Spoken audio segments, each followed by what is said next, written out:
Welcome to today's live stream. Today we are here to talk about. Today we're here to talk about a few very, very, very important things. It's all about, as you can tell by the title, this live stream today is about change. Oops, excuse me. It's about change. I'm trying to multitask here. It's about change. It's about basically that I'm grieving. Today I am grieving.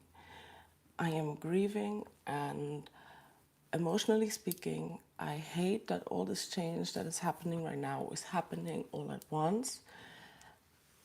And yeah, this video is kind of about how hell can break loose for any of us, right? For any human, but specifically also for autistic people once our routines get thrown out of whack and once, yeah, just big life transitions. That's what this video is about, and how to deal with the difficulties that come with them. And let me just see if I prefer any color theme, as we always do it here before we start. I think this is all right. Yeah, cool.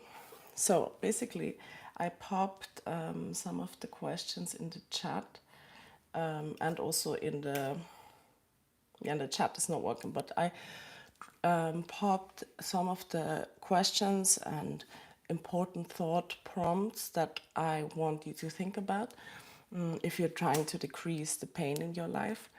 I popped them in the description box so you can find them there. Please note that they are, I wrote in brackets journal prompts. Of course, you can journal about them, but now I'm going to tell you why you actually shouldn't try to logically answer those questions with your logical thinking mind. Okay, first of all, let's come back to reality. And let me tell you, I've been crying like 10, 15 minutes ago. And now I'm here with lip gloss on, my eyelashes cute. I guess that's what and my hair open. I guess that's what social media drives me to do these days. And being sad while still looking presentable. Yeah. So basically, to sum it up short, I don't want to give you a full backstory about my life or what's going on right now, but by simply being here today, I'm sure you're going to relate to a lot of the parts of it. Big changes, big life transitions. Like someone dies, someone leaves your life, someone comes into your life. You have to move out. You're moving into a new place. You change job, you change schools, you yeah, you lose your job, you lose your home. Like there's all these things and massive life transitions, you know, from one chapter to the next or whatever you want to call it in this life, about, not even about, but it's just part of the human experience, of the human conditions. Having emotions, being emotional, and having to get through difficult and hard parts, even though it might be really important that actually,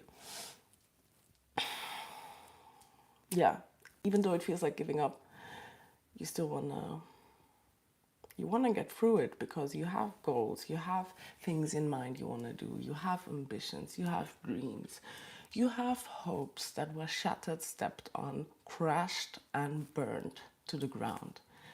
We have those, right?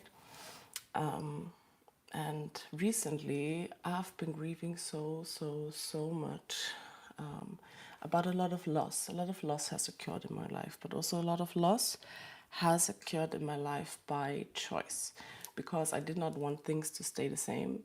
They were not ideal, they were not always good for me, they were not always calm enough for me. And at this point in time, I am prioritizing my peace. Comment a red heart if you are prioritizing your peace in life right now as well. Basically,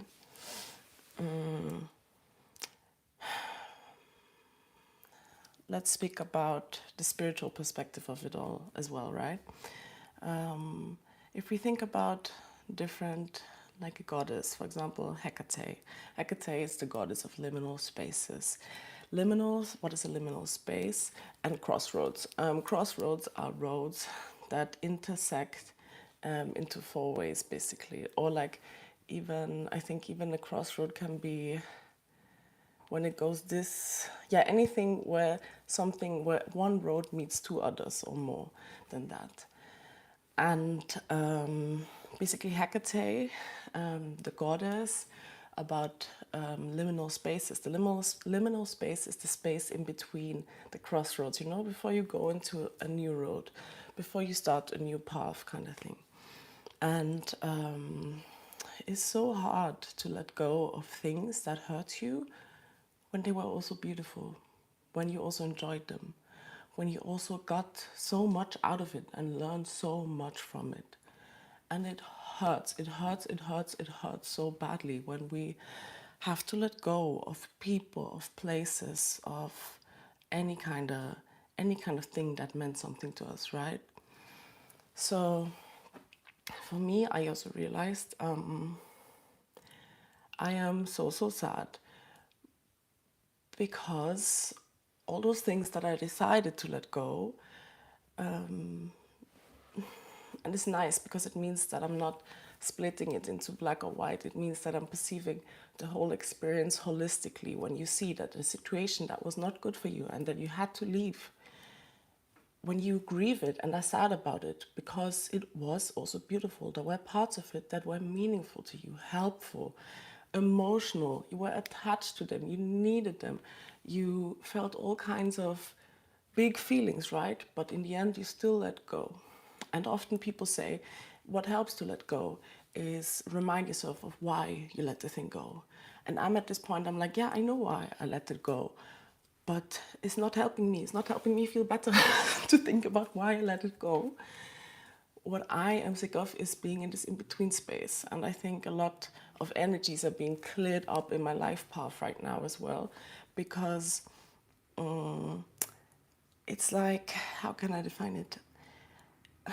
It's like before you can enter into the next door, you're supposed to close the other, right? You're supposed to. Like, that's what they always say about life. And I'm so annoyed by it and so frustrated and so sad and so angry, especially about the things that I have to leave behind that door, that I was not able to become any kind of closure of, you know, something that just ended.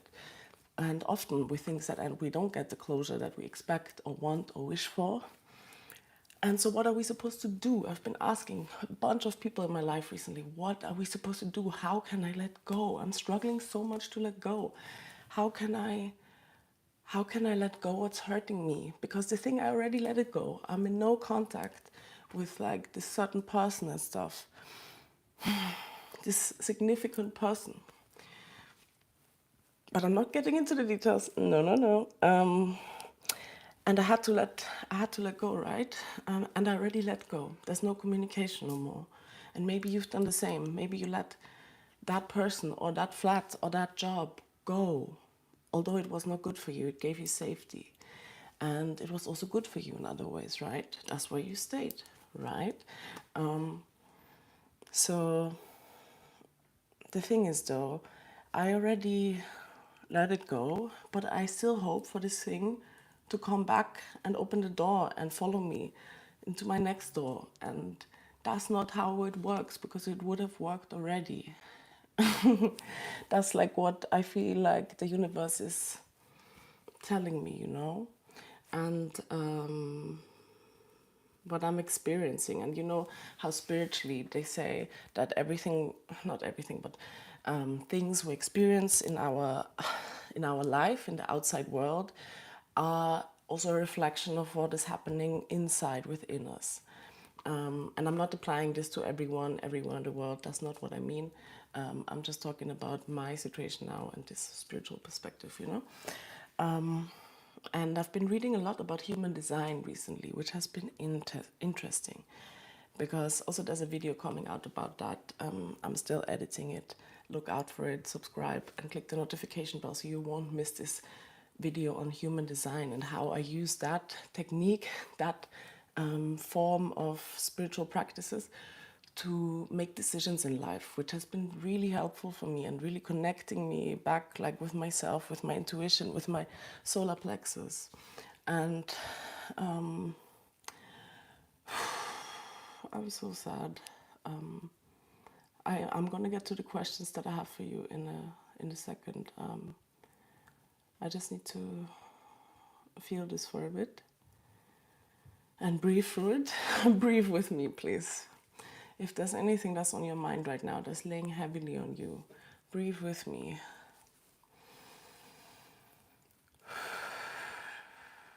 Let's try to exhale it.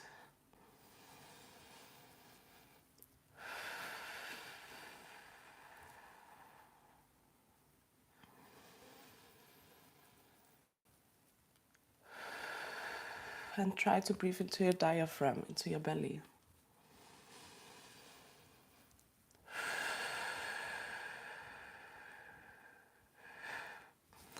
I'm getting hot in here as I have to keep the windows closed because of sound, you know, acoustics. And now let's get into the thing that I learned about human design and how I'm dealing with all this change. First of all, how am I dealing with it? I'm dealing with it by listening to a lot of tarot, but I realized I have to really, really, really, really pull myself together and stop listening to certain tarot readers who read about other people's lives. I have to stop that. I have to, because it's making me hope for things that I don't know if they would ever happen. It's making me think of people who I'm not supposed to think of anymore, as in not break my head open when I don't even have proper verbal contact with the person. You know, I can't spiritually guess and hope that everything the tarot reader says is right, everything that resonates. No, I realized I should focus on myself, and that's what people say, how to let go, right? And it hurts, it really hurts, and I'm so mad. I'm actually so angry, like, because it hurts. It hurts. It hurts. I don't even know what hurts. I think what hurts is the anger that I still have inside of me and the hopes of some kind of closure that I'm hoping for, which I completely have to let go, and I am letting go in this very moment and every day. Literally every day, I am not going back. I'm not going back to the thing I left. I am letting go, like in every second actually. So it's not about being weak and not being allowed to think of that thing you left, that job you left, that person you left. It is about coming back here to the now, to this life with me, where you are now and where I am here with you, you know. And we're in this together. Although separate, it might feel separate, we're also right now, we're here together. Hi, I appreciate you for being here. And I wanted to say that some of the questions that are gonna be very useful to ask yourself, and basically I got this from like a human design reader. You may find them in the description. They are generative questions, right? And human design is a whole concept. I'm not gonna get into explaining what that is, but I am gonna tell you the questions that I've been asking my mind, my I don't want to say subconscious, my unconscious, that basically these questions are not to answer with your logical mind. You can journal about them, but you're not supposed to actually, right? I'm going to ask you these questions now to think about, to consider, to just let them sink into your unconscious, into your body, into your being, as it's more about letting your intuition do its thing. It's not about answering them and finding solutions. It's about acknowledgement, right? So the questions are, why am I sad today? What am I grieving? What do I desire? I wonder what it will take for the thing I want to happen to come to life. Welcome back. And what is in the way? Yeah? So these are all generative questions. You can just repeat them in your mind and you don't have to answer them verbally or written or with your like mind or anything. It's more about just letting them sink into your being. And for me, I noticed I haven't been trying to answer them like logically, which I'm very proud of. I just noticed every now and so often one of these generative questions that you may find in the description pop into my head, and there's no answer. There's no like, this is the clear answer now. But there is a feeling of, and it's good to keep your own mind, to keep your body wandering and just experience what you're experiencing without always having an answer for everything, because that's simply not humanly possible right now in this space, in this time, right now, right here. So and that is also a thing that is important to let go, the need to control, because when we hold a burning rose with thorns, because we love that rose, we find it so beautiful, it means so much to us, but this rose is actually hurting us. It might not be actively doing anything, but keep in mind, many people not communicating is also a way of communication. So if you, for example, have someone who you've been wanting to communicate with, but they haven't been communicating with you for whatever reason, first of all, let them. You know how they like to say these days on spiritual YouTube, let them. Let them do their thing. Let them not communicate with you. If they do not want to be in your life, then let them. Let them. Let them. If you're too much for them, are you too much for them? Let them and tell them, not tell them, but let them and tell yourself, okay, I let them. Go and find less. Go find less. And you're holding this rose with the thorns, yeah, in your hand so tightly because you love this rose, but it's hurting you. It's hurting you. Your hands are bleeding. The rose is on fire. It's only causing you pain to hold it. And that's all we have to do. And how do we do that? How do we let this pain and this overthinking and this ruminating about loss and change and things we wanted to have and stay in our lives so badly but left anyways? Or we said no anyways because this is not for me right now. What do we do? How do we do this letting go in real life? I can tell you how. By being here, by being in the moment, listening to your gut, to your intuition, trying to find ways to get in touch with your intuition if you haven't been, or if you don't know your intuition very well yet, or how your intuition communicates with you, you know. How do we do that? By being in the moment, and because anxiety and worrying is about the future. You're scared of the future. Being depressed, being sad, being resentful is about the past. You're being in the past. You're not in the now. What you cannot change this, and you cannot 100% guarantee and make the thing in the future happen, because there's too many variables, right? There's too many variables in the world that might influence how this thing with this person, for example, goes, how that goes for you. So what you can do is, and it's so annoying to hear, but I am thinking it's true, and I feel it's true. In a way, I do feel it, yeah. That the only thing I can do, the only thing I can control, is what I do with my time right now and here. And so I decided to stop crying and record this, and share this journey of finding and navigating through all this pain, overwhelm, and grief, and having that with you. So it's not, is the sound okay actually, guys? I hope it's okay. And all we can do in these situations where we want something to happen so badly, but it's not happening, what we can do is, and I'm saying it again for the ones who just joined now, look at the generative questions in the description box, but do not answer them with your logical mind. It's just a question you're putting out there. You're putting out there and to your higher self and to everywhere, It's just in the air now. It's energy also. Basically, you signaling the universe that you would like an answer, that you would like answers. And so, very creative, right? Yeah. So what we can do, and how I am figuring out how to navigate through this pain and how to decrease it, is by spending time with people who I love. Doing the things I love. Taking care of myself. Showing kindness and care to myself.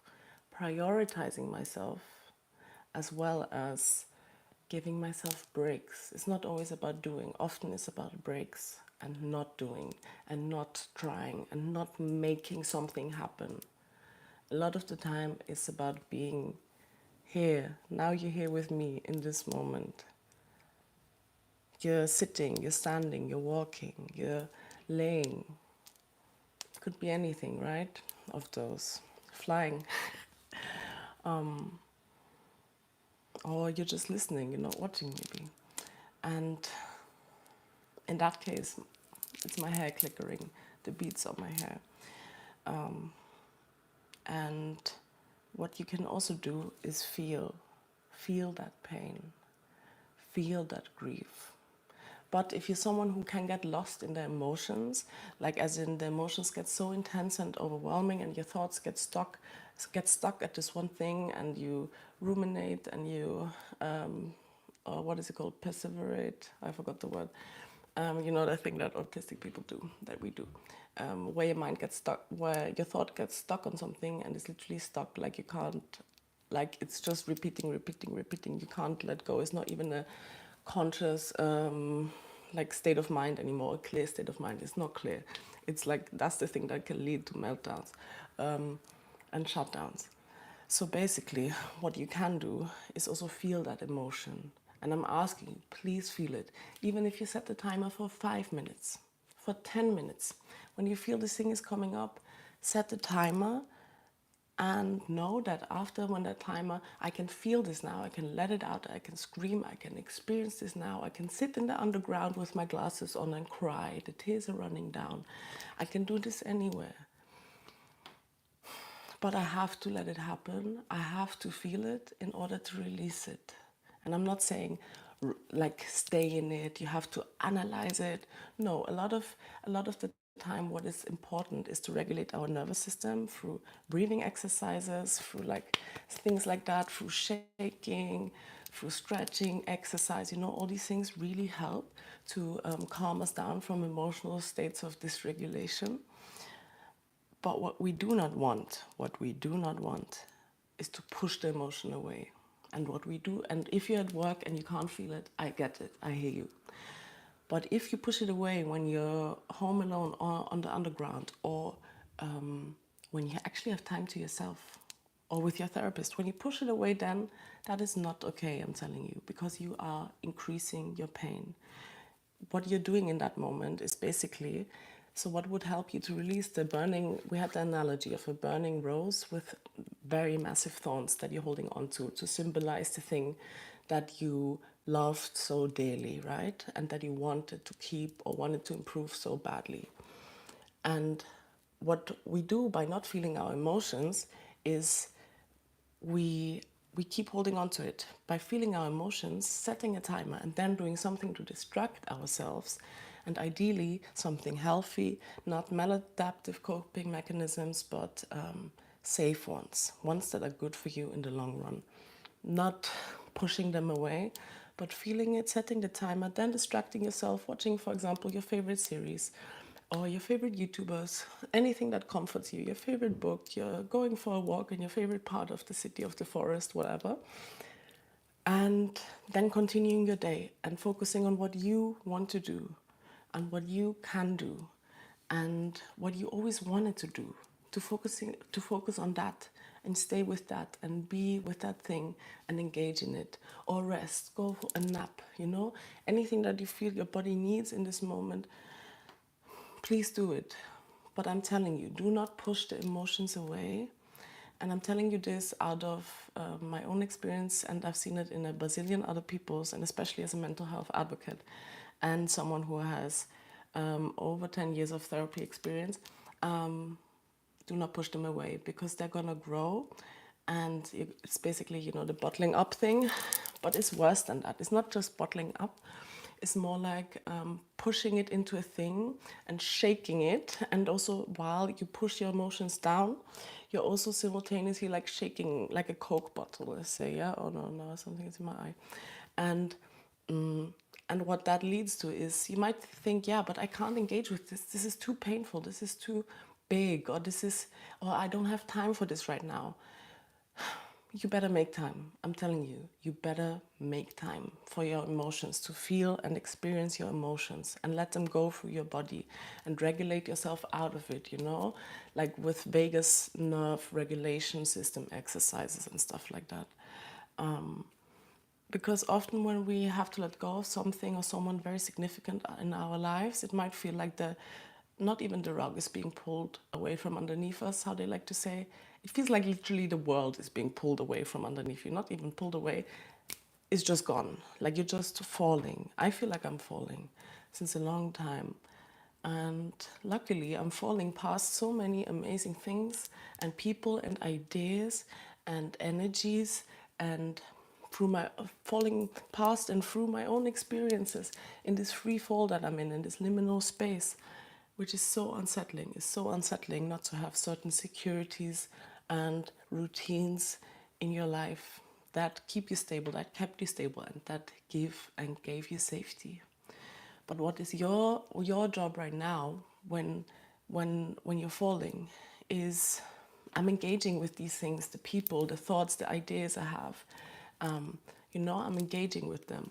I am in the country of Austria. Someone asked in the comments. Yeah. And what you want to do is you want to engage with them. You want to grab ideas. You want to listen to your friend's advice. You want to, but only if you feel it, Anything that you don't feel, you don't have to. You don't have to eat it. You don't have to take it. You don't have to say, yes, thank you, okay, I'll try to force and make it work for me. No, you can leave it there. You can leave it. You don't have to accept everything that is offered to you. That is also an important message I want to give you. And even with this, if it resonates, it resonates. If it doesn't, it's okay. It doesn't have to. Maybe it resonates another time. And basically, that's what I want to, the wisdom I want to share with you is to make space. Let's sum it up, yeah? To make space to feel your emotions, like actually allocate space and have like safety procedures already in your head, like things you can do, ideas, things you Googled, things you saw on Instagram, things you wrote down that help you to relax, that help you to calm down afterwards, yeah? Because we do not have to get lost in our emotions. That's the truth. And I'm still really struggling with that, but I'm also feeling it. I'm also feeling it because I'm also doing it. I'm doing these practices. I'm actually in an inpatient therapy program right now where my whole day, my entire week is about emotion. I sound so pissed off because I am, because healing is freaking hard and it's freaking uncomfortable a lot of the time. But guess what? It's also freaking relieving. It's freaking peace bringing. It's freaking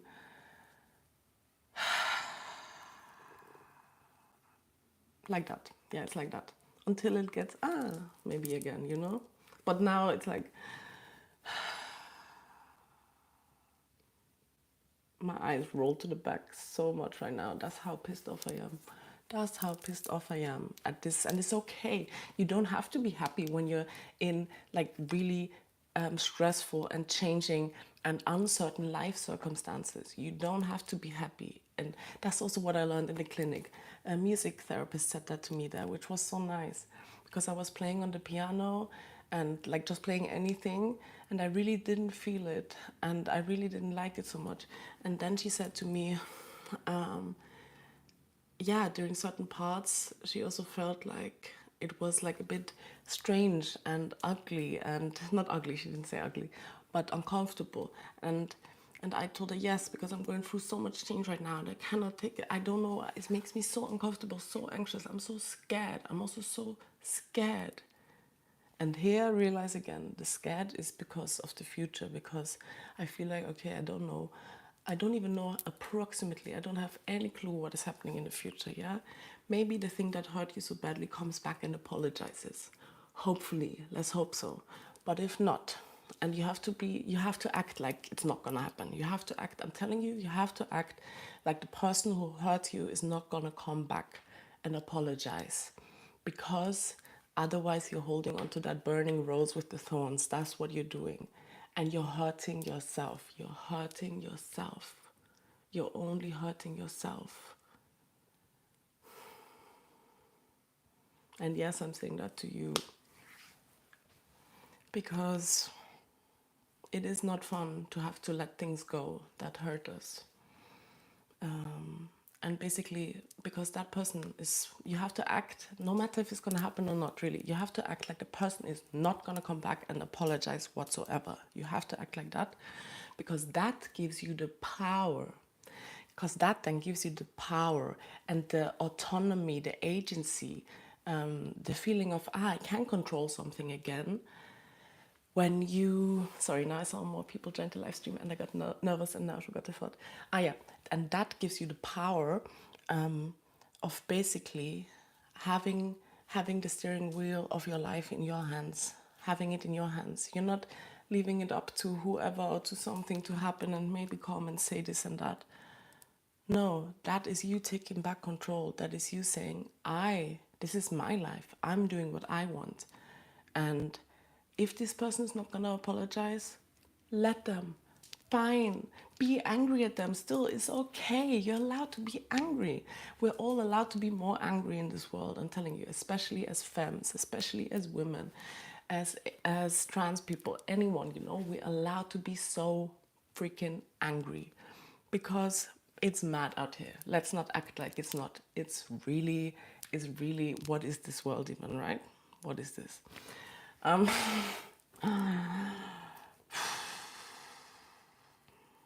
So by taking the steering wheel of your life into your own hands, and basically not waiting for something and someone to happen to you, someone to do this thing to you, so then you have this closure that you dream of.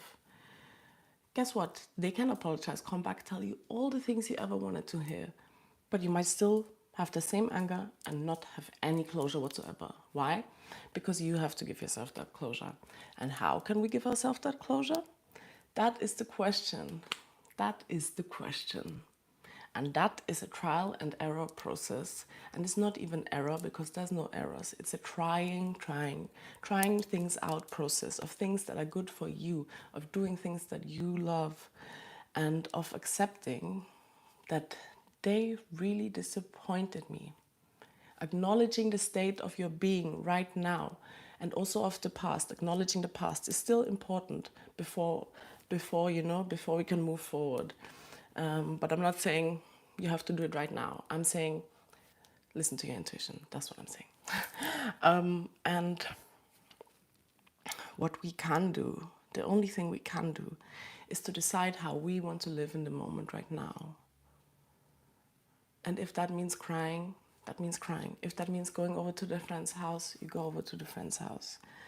And yeah, I was gonna call this video, I hate that all this change is happening all at once, but I found a way to decrease the pain. I was gonna call it like that, but no, now I called it, but I am finding ways how to decrease the pain / navigate through it, because that's all I can do right now, is find ways to navigate through my pain, feel my pain, while also living my life. while you still live your life and do the things you want to do, and are sad and mad and hopeful and hurt and angry, all, and happy and joyful and excited all at the same time, and all in different moments, which, if we think about time, time is not linear, so all at the same time. And just being here. And that might sound like the most unsatisfying thing ever, but that is how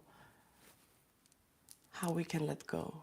By walking, by not staying where we are and constantly staying in the past and being depressed about it, by not constantly worrying about the future and anxiety and thinking about living in the future that is not even really the future, but by acknowledging where we are and continuing to walk.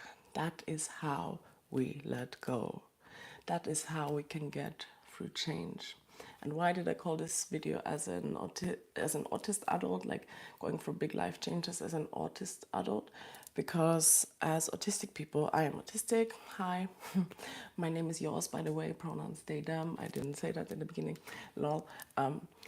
And basically I'm acknowledging that because for autistic individuals specifically, change, and even change that might seem minor to non-autistic, aka allistic people, can be traumatizing, can be massively traumatizing, and literally being like just bringing pure dysregulation and daily meltdowns and complete shutdowns and like just the worst. It can bring out the worst and the biggest, most chaotic fears in an autistic person's life, because autistic brains, our brains love predictability, because the world is already unpredictable enough as it seems, right? And then when our minorly seeming changes occur, or when our routines are destroyed, whether it's through moving, through a different schedule, a change in schedule, through blah, blah, blah, blah, blah, a person not being in our life anymore, when that changes, everything can fall apart, because literally it feels like the things you had are literally all falling like sand, like trickling through your hands and bursting into space and just scattered everywhere. And it's unpredictable. And the most reassuring thing I can say to you and me is keep walking and see what happens. Keep walking. Because chances are, if you do not stay where you didn't want to be anymore, your life is going to get better. And when? That is the question. But you can speed that process up by feeling your feelings, by asking yourself the generative questions I wrote in the description box, and by looking into your human design. That really helped me, because listening to tarot readers was one thing for me, but human design gives you such clear instructions on how you can improve your life. Is really beautiful, and it can be complex, human design, but those certain strategies and about emotional authority and all these things, what is called, is so useful, and it's been so useful for me. And the interesting thing is, where I learned about human design? Through that person that decided to leave my life. Have a good day. I'm sending love out to you. Thank you for being here. I appreciate you. Please leave me a like or subscribe, because I love making lives, and I love to see your support. Thank you for being here. Welcome to Mangoranges. Go for a walk today. Drink water. Do anything good. Eat your favorite cake. Please do something nice for yourself today, yeah? Because I'm going to go now see my friends and do the same thing too. Bye.